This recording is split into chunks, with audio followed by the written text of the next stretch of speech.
Hi everyone, I'm Alex and you're watching Beam Weekly Development Update for January 21st, 2020. The work on Double 4.2 release has continued as planned last week. Web wallet infrastructure development has been completed and our product team has stepped in to detail out the UI and the user experience. The first version of the wallet will only support the basic functions, but the results are already quite impressive.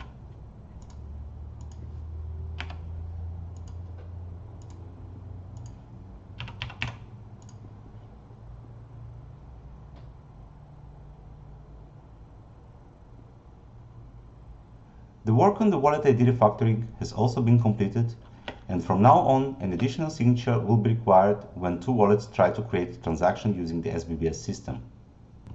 What this means from the user experience is that in the receive screen, the SBBS address was removed and replaced with the transaction token, making this more consistent experience with what we currently have in atomic swaps.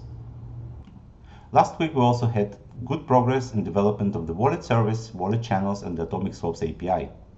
The laser beam was integrated and is currently being tested using our automated testing suite. In addition to working on the 4.2 release, we're also doing an ongoing development of Lilando's Mimble integration, support for confidential assets. We're also building a new logic for the hardware wallet integration to allow support for Nano S and older devices. And we're also laying out the plans to build the Ethereum bridge infrastructure. If you want to learn more about Beam, watch our in-depth video this week that will cover the design of the SBBS system, its advantages and disadvantages, and how we're going to improve it in the future. These were all the updates we had for today. Thank you very much for watching and supporting Beam. Please subscribe to our channel. Have a great day.